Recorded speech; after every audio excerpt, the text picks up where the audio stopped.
அதே போன்று பயிற்சி பார்வை என்கின்ற விதத்தில் இன்றைக்கி நம்முடைய ஆசிரியர் பெருமக்கள் இன்றைக்கி இருக்கிற ட்ரெண்டுக்கு நம்ம என்னென்ன ட்ரைனிங் கொடுக்க வேண்டும்.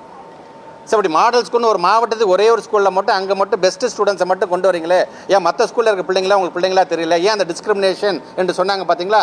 அதுக்கு இந்த கூட்டத்தொடரில் நான் கூட சொல்லியிருக்கேன். நான் கிட்டத்தட்ட ஒரு யூனியனுக்கு ஒரு பள்ளிக்கூடத்தை நாங்கள் கொண்டு வர போகிறோம். அடுத்த கட்டமாக 500 பள்ளிக்கூடங்களை வெற்றி பள்ளிகள் என்கிற விதத்தில் நான் கொண்டு வர போகிறோம்னு சொன்னோம் பார்த்தீங்களா. அதற்கு தேவையான டீச்சர்ஸ் நாங்கள் எப்படி நாங்கள் ட்ரெயின் பண்ண போகிறோம். அது சார்ந்த அந்த 500 பள்ளிக்கூடங்கள் எப்படி வருது. இன்றைக்கி சொன்னவங்க பார்த்தீங்களா 901 பிள்ளைங்களை வந்து இப்போ வந்துட்டாங்க, ப்ரீமியம் இன்ஸ்டியூட்ஸ் போயிட்டாங்க. நாளைக்கு அது 9000 பிள்ளைங்களாக மாறும். அதற்கு ஒவ்வொரு யூனியனில் இருக்கின்ற ஒவ்வொரு ஸ்கூலையும் இது போன்று நாங்கள் மாற்றுவதற்கு நாங்கள் என்னென்ன செய்ய போகிறோம் என்கின்ற விதத்திலும் சரி.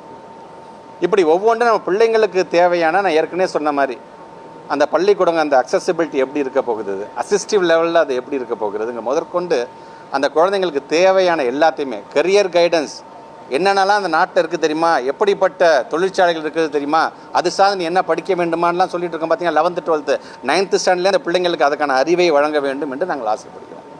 ஸோ அந்த குழந்தைங்களோட எய்ம் வந்து 9th ஸ்டாண்டர்ட்லேயே நீ வந்து ஃபிக்ஸ் பண்ணிக்க, இந்த கண்ட்ரியில் இருக்க இந்த இடத்துக்கு நான் போகணும், நம்முடைய நாட்டில் இருக்கிற இந்த இண்டஸ்ட்ரி வந்து இந்த இண்டஸ்ட்ரியில் உயர்ந்த பொறுப்புக்கு நான் போகணும், அதுக்கு நான் என்ன படிக்கணும். ஸோ இப்படி அந்த குழந்தைங்களுக்கு இந்த கெரியர் கெயின்ஸ் ரிலேட்டடாக ஒரு அடாப்ஷன் மெத்தட், அதை அடாப்ட் பண்ணுறதை காட்டிலும் எங்கள் பிள்ளைங்க வருங்காலத்தில் லீட் பண்ணணும் அப்படிங்கிறதுக்காகத்தான் அனைத்தையும் உள்ளடக்கியதற்காக இன்றைக்கி இதெல்லாம் நம்ம கொண்டு வந்திருக்கோம் நாங்கள். ஸோ எங்களை பொறுத்த வரைக்கும் நம்முடைய முன்னாள் நீதியரசர் தலைமையில் உருவாக்கப்பட்டிருக்கின்ற ஒரு ரிப்போர்ட்டாக வந்திருக்கு. அந்த ரிப்போர்ட்டை இன்றைக்கி நாங்கள் ஸ்டேட் எஜுகேஷன் பாலிசி என்கிற விதத்தில் அதை நாங்கள் ஒரு பாலிசியாக நாங்கள் மாற்றி காட்டியிருக்கின்றோம். ஆக இது ஒட்டுமொத்தமாக நம்முடைய மாணவ செல்வங்கள் அனைவரும் பயன்படுகின்ற விதத்தில் ஏற்கனவே சொன்ன மாதிரி இர்ரெஸ்பெக்டிவ் ஆஃப் த பேக்ரவுண்ட், அந்த குழந்தைங்க எந்த பேக்ரவுண்ட் வேணால் வருத்தம், ஆனால் அந்த குழந்தைங்கள இந்த கல்வியை கொண்டு போக வேண்டும். சொன்னாங்களே தமிழ்நாட்டு வந்து ஒரு பசுமை கல்வியாக எப்படி மாற்றப் போகிறோம், அங்கே இருக்கின்ற டெக்னாலஜி எப்படி உள்ளே கொண்டு வரப்போம். ஸ்மார்ட் கிளாஸ் ரூமை பற்றி இப்போ நாங்கள் பேசுகிறோம். ஹைடெக் லேப்ஸுங்கிறது வெறும் ஹைஸ்கூல் ஹையர் செகண்டரி ஸ்கூல் மட்டும் வந்து இப்போ மிடில் ஸ்கூல் லெவலில் எப்படி நாங்கள் கொண்டு வருகின்றோம். ஸோ டெக்னாலஜி வைஸ் அந்த குழந்தைங்களுக்கு என்னென்ன தேவை, ஸோ எல்லா விதத்திலும் எதுவும் விட்டு போகாமல்.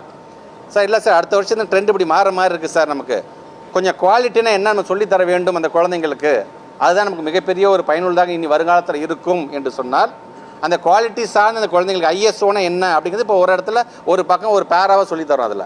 அதில் இன்டென்சிவாக அதை நம்ம எப்படி நம்ம பாடம் சொல்லித்தரலாம் என்ற விதத்தில் இந்த கொள்கை என்பது அந்தந்த காலத்துக்கு தகுந்தாற்போ நமக்கு என்னென்ன தேவை என்பதை நம்ம வந்து சேர்த்துக்கொண்டே தான் இருக்க போகிறோம். ஆக பத்திரிகை துறை ஊடகத்துறை சார்ந்திருக்கிற நண்பர்கள் முழுமையாக அதை பாருங்கள், படிங்கள், உங்களுடைய கருத்துக்கள் எதுவாக இருந்தாலும் சொல்லுங்கள். நீங்கள் அந்த கருத்துக்களை ஏற்று நம்முடைய மாநிலத்திற்கு அது தேவைப்படுகின்ற கருத்துக்களாக இருந்தாலும் சரி, அதையெல்லாம் அதை உள்ளடக்கக்கூடிய அளவிற்கு நம்முடைய மாண்புமிகு தமிழ்நாட்டோட முதலமைச்சர் வடிவமைத்து தந்திருக்கின்ற இந்த எஸ்சிபி என்பது வருங்கால தலைமுறையை சிந்திக்கக்கூடிய, இன்னும் உயர்ந்த இடத்தில் போய் அவர்களெல்லாம் சேரக்கூடிய அளவிற்கு இது மிக பயனுள்ளதாக இருக்கும் என்பதை மட்டும் இந்த நேரத்தில் நான் என்னுடைய முதல் பத்திரிகை துறை ஊடகத்துறை நண்பர்களுடைய சந்திப்புங்கிறதுனால இதை நான் சொல்கிறேன். நான் இன்னும் அதில் இன்டென்சிவாக நீங்கள் போனீங்க, இன்னும் நிறையா அதை நாங்கள் பேசலாம்.